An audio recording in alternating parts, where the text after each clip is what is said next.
Guys, back again to Charlie Tuktuk Network, where we bring you everything that you need to know into the Tuktuk economy. And today in our Tuktuk Masterclass 101 program or video series, we are going to be looking at the different types of Tuktuk models that are there. In our previous videos, we have discussed about what are the steps that you need in order to establish a credible Tuktuk business, which we can view in our top right corner.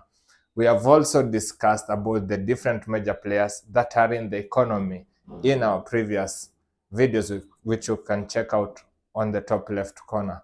And not to mention just but a few, today we are going to be looking at the different kinds of business model. We are here to make sure that you establish a lucrative business from this booming economy.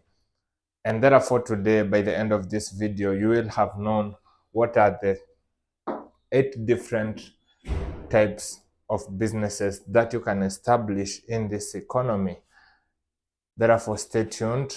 Don't forget to hit the subscribe button and the notification bell below so that you can receive more alerts and more value from our channel. My name is Simon Mwaniki and I'm going to be a host. Therefore, let's dive right into our topic of today, which are what are the different types of Tuktuk business models. I have observed it, I have witnessed it, that many people have been left out with only one particular type of business model, which is the most common type of business model here in Kenya, Africa, and I think majority parts of the world, especially in India, which is none other than the leasing type of business model. So what is leasing, by the way? Leasing simply means you either have an asset, for example, a car, a tuk-tuk, or a motorbike. Somebody comes who is, let's say, a driver, or it might be another person who wants to use your product or your asset. And this guy comes to you and tells you, you know what, for example, Charlie, I'm going to be leasing a tuk-tuk from you, let's say for a week, at a current rate of, let's say, $10, $20, $30, $50. I am going to use the dollar because it's the reserve currency. And many of you have issues. And you're going to say, if you'd like us to use the Kenya shillings, you can always drop it on the comment section below so that we can ensure that we mention it in our next video. But I'm going to use the dollar because it's the reserve currency. And for the purpose of clear understanding, we need to make sure that everybody anywhere that you're watching this video, you get to know the in-depth look of how to set up a successful business. Therefore, in this model, where you are leasing your tuk-tuk, you hand it over to somebody, they take your tuk-tuk, they use it whichever way they want. You might have some rules that you have put in place that will guide them on how to use your asset. And then later on, at the end of the day or at the end of the week, they send you a specific amount of money that will have been for hiring the tuk-tuk, let's say for the rest of the day or for the rest of the week. So this is the most popular means of business model that majority of people usually prefer to go with because it's usually the one that is easily accessible. You purchase a tuk-tuk, you give it to a driver. Technically, the driver is more of leasing the tuk-tuk from you because they're going to be giving you a specific amount of money at the end of the day. You don't care about expenses like fuel, minor repairs, and so on and so forth. Your major interest is, at the end of the day, is the tuk-tuk in a good condition? Is my money back in my pocket? And then you wait for the next day. Therefore, a lot of risks are associated with this business model. And if you'd like us to look at the different risks that are associated with a particular business, make sure to comment on this, to drop it on the comment section below so that we may interact more and enable that you mitigate some of these problems that you might face later on. Therefore, now that you are aware of the leasing business model, the next business model, which is very rare, is the franchise business model, especially here in Africa. What does a franchise mean? A franchise means somebody has gone out there, they have taken their time to research, to test their product in the market, and now that it has gained traction, they decide to sell you their franchise brand as a franchisee.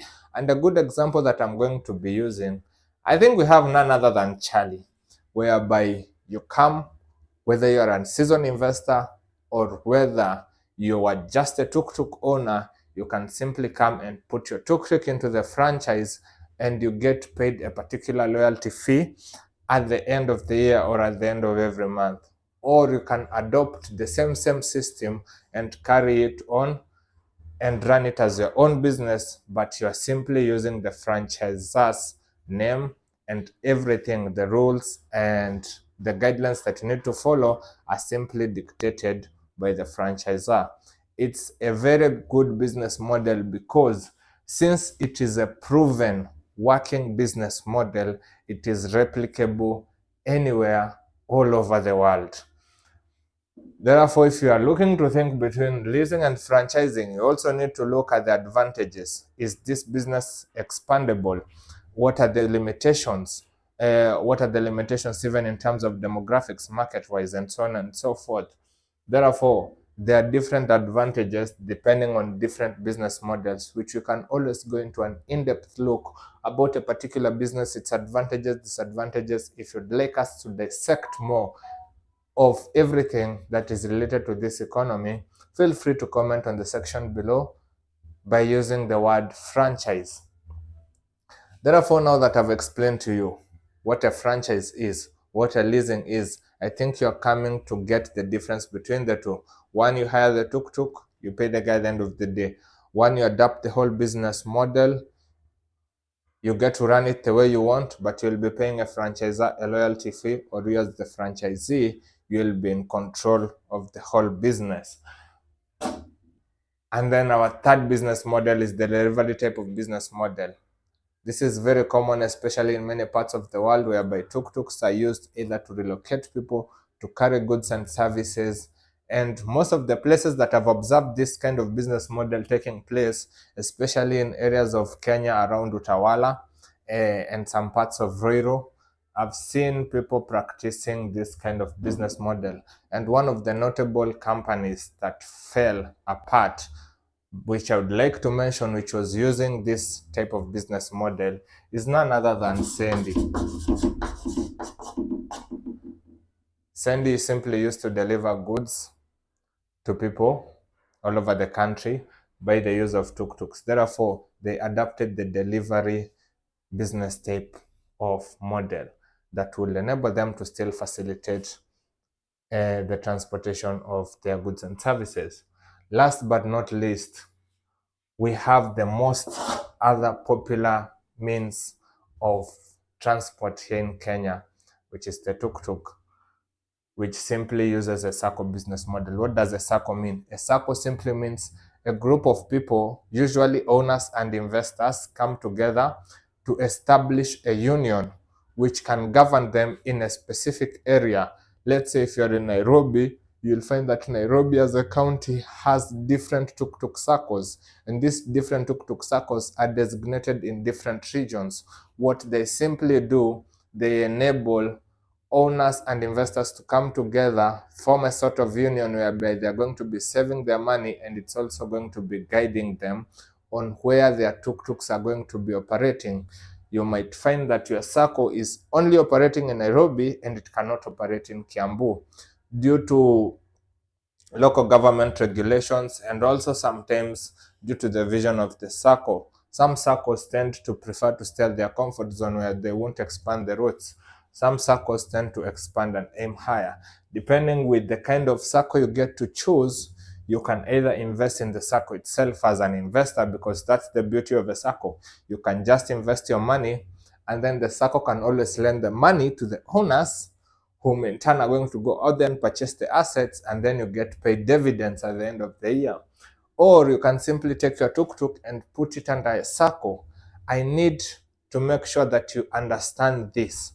A circle by itself simply means a savings and credit cooperative. The main purpose of all these owners and investors uniting together is so that they can reach specific financial goals and have some form of financial assistance. For example, easy access of loans, asset financing, and so on and so forth, which we're going to be looking at in our future videos. Therefore, the beauty of a circle is that majorly, access to financing, and it usually entails a very good governance system, especially in the local community. But the thing about the sacco is you can have your tuk-tuk in the sacco but still practice the leasing business model, where you are in the sacco as a sacco owner, but you lease out your tuk-tuk to a driver who then gives you a certain fee. In turn, you sit back and convert yourself to what we call an investor, as we mentioned in our previous video, because we will be earning a specific type of income which is called passive income. Therefore, there are some people who prefer to invest in SACCOs because they're easy to get into. They have their own advantages and disadvantages, which we're always going to be looking at later in our future videos. And if you'd also like us to interview some of these Tuktuk SACCO founders and also SACCO owners, feel free to drop it on the comment section below. Don't forget to hit the subscribe button and the notification bell so that you can receive more valuable content from us.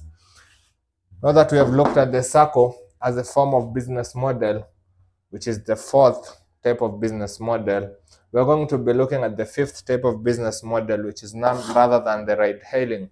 Ride-hailing has become one of the most famous modes of doing business all over the world since the introduction or since the launch of Uber a few years back.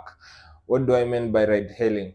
You simply take your tuk-tuk, you put it in a network like Uber, you put it in a network like Charlie, you put it in a network like Grab, for example, in Asia, and so many other tuk-tuk networks all over the world. And you simply facilitate the service of simply transporting or commuting people from one point to another. These clients or these consumers can either be in groups or they can be an individual. The most important part is that you are simply taking people from point A to point B.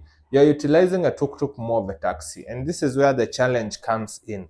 Some business models do not utilize the tuk-tuk as a taxi, but rather something that we call here in Africa a matatu, specifically in Kenya. What does a matatu mean? A matatu means simply a public service vehicle.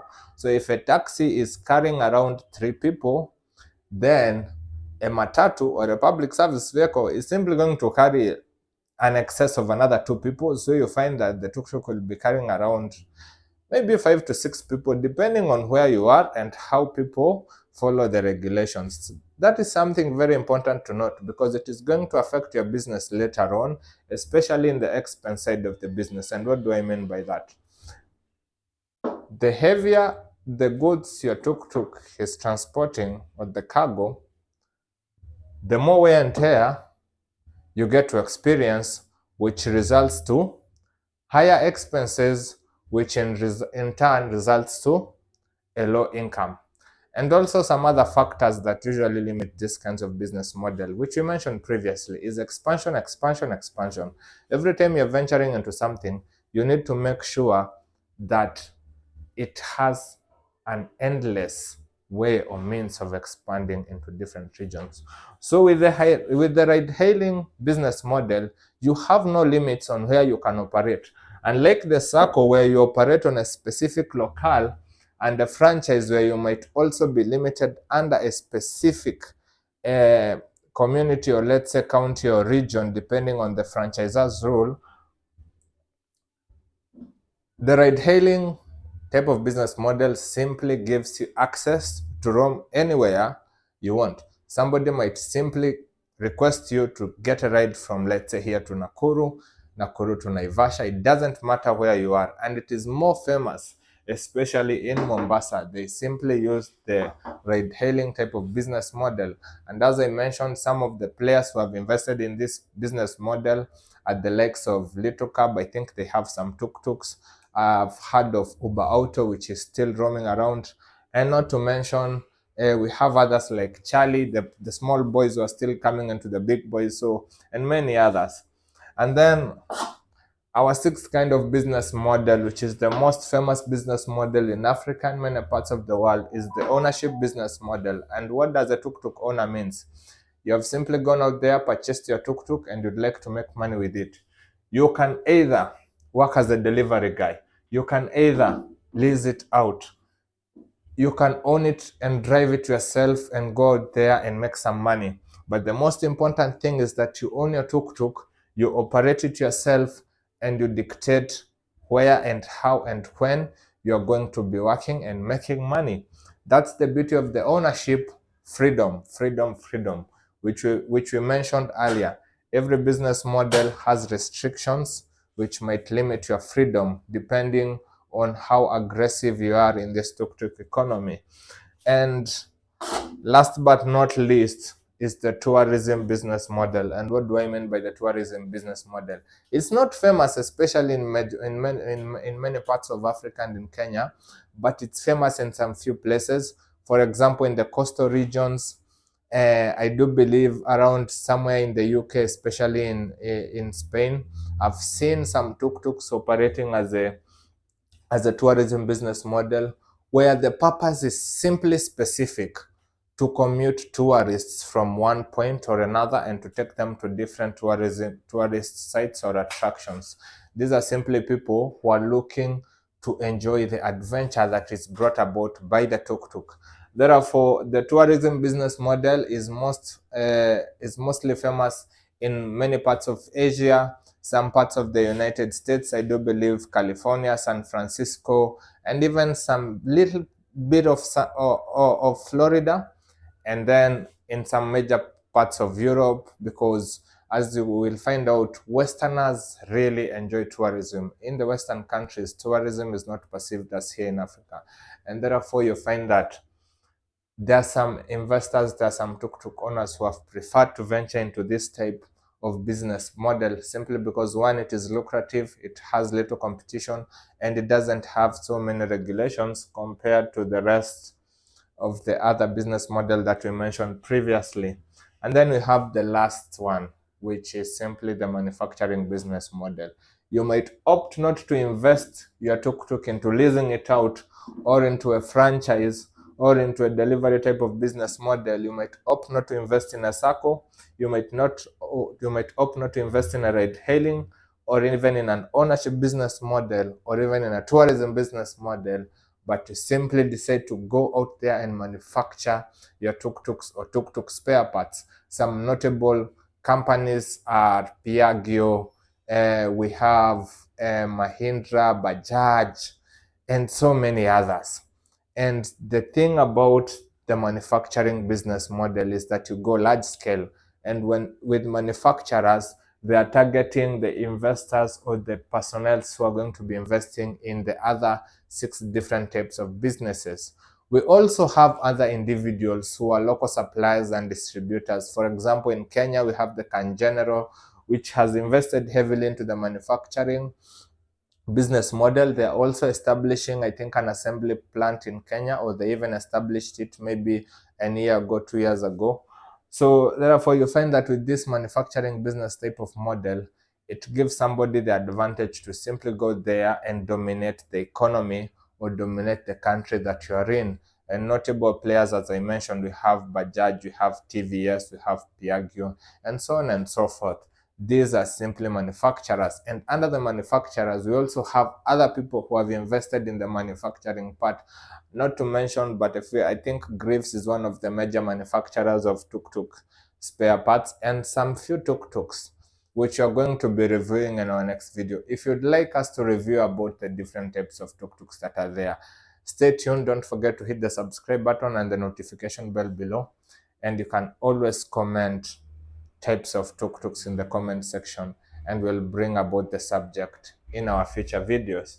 Therefore, now that you are aware of the 8 different types of tuk-tuk business models that are there, we are going to be wishing you one thing and one thing alone. We are going to be wishing you success and good luck. If you do good research, you'll be able to venture into a stable business model that will enable you to reap benefits into this wonderful economy. And even if you're a tuk-tuk enthusiast who is going out there to enjoy a particular, let's say, journey, you can always find the right person to serve your needs depending on the different business models. You might be wanting to go for a tuk-tuk tour only to find out that you have hired a tuk-tuk delivery, and that won't be favorable to you. Therefore, by understanding the different tuk-tuk business models and the different players that are there. We hope this video brings value to you and that you stay tuned to our future videos so that you can receive more insights. My name is Simon Moniki, and it has been my pleasure to be your host today. See you in our next video.